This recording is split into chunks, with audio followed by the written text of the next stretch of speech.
Hey, how are you? I'm going to read from Leadership Northouse book. I'm in chapter 3, Skills Approach. I'm on page 51 in section Knowledge, which is right after Social Performance. Knowledge.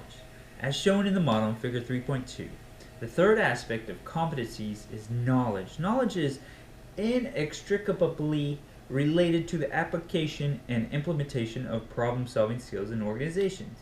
It directly influences the leader's capacity to define complex organizational problems and to attempt to solve them.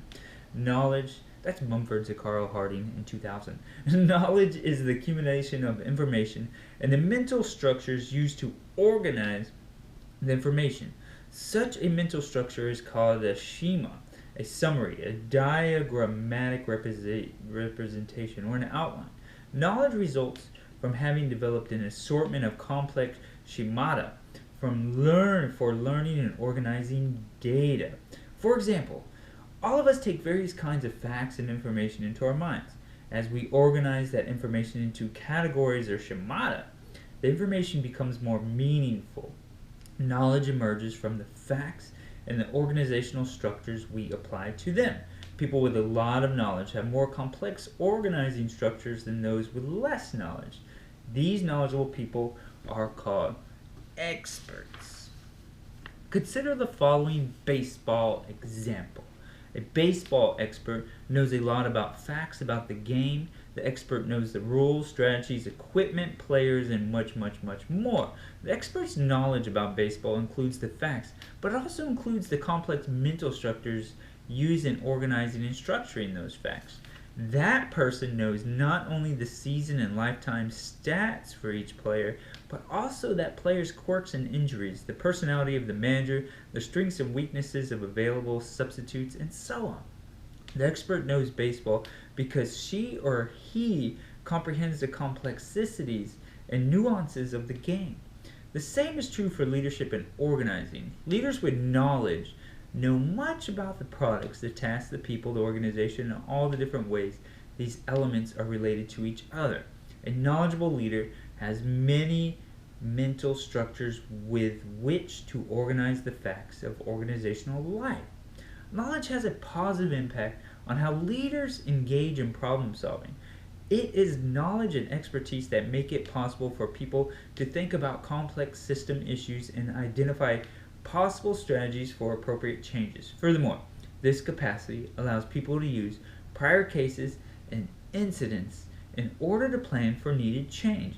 It is knowledge that allows people to use the past to constructively confront the future.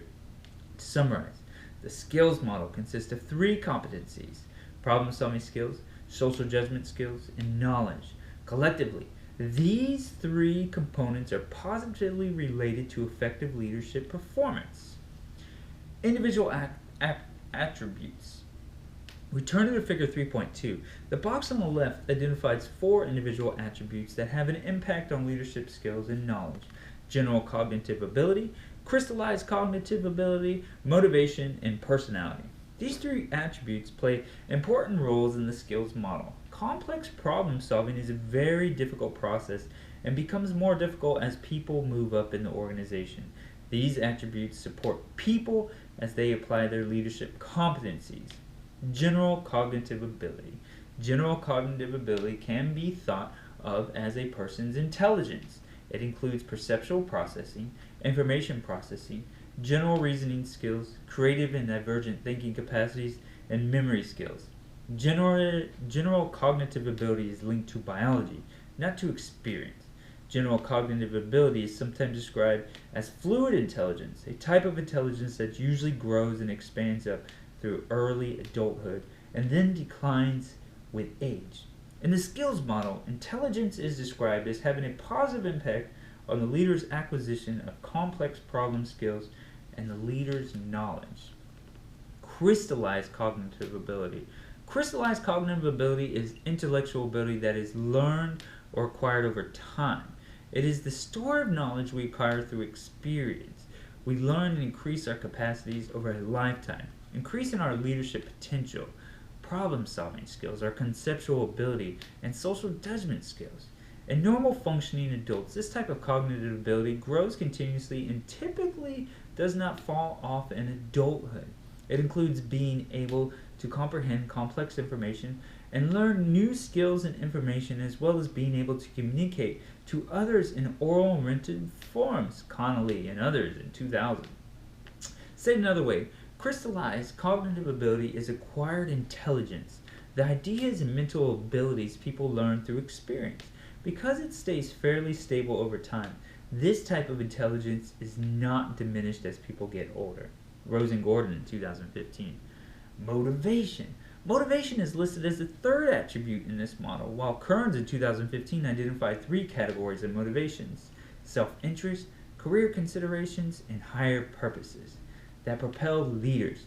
The skill model takes a different approach, instead suggesting there are 3 aspects of motivation: willingness, dominance, and social good that are essential to developing leadership skills. Mumford, Zuccaro, and Harding, and others in 2000.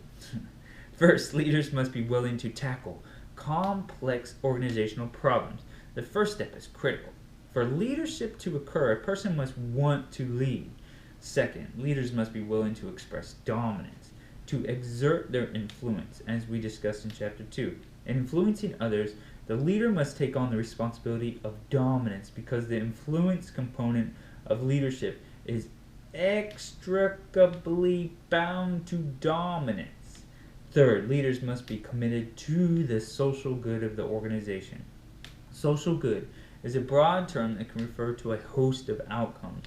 However, in the skills model, it refers to the leader's willingness to take on the responsibility of trying to advance the overall human good and value of the organization. Taken together, these 3 aspects of motivation, willingness, dominance, and social good, prepare people to become leaders. What kind of time we at? Personality. Personality is the 4th individual attribute in the skills model. Placed where it is in the model, the attribute reminds us that our personality has an impact on the development of our leadership skills. For example, openness, tolerance for ambiguity, and curiosity may affect a leader's motivation to try to solve some organizational problems. Or in conflict situations, traits such as confidence and adaptability may be beneficial to a leader's performance. The skills model hypothesizes that any personality characteristics that help people to cope with complex organizational situations probably is related to a leader's performance. Mumford, Zuccaro, and Harding in 2000. We'll leave it there. That's Chapter 3, page 53, just furnished with the personality section. All right? Be going into into page 54. Good. All right. See ya.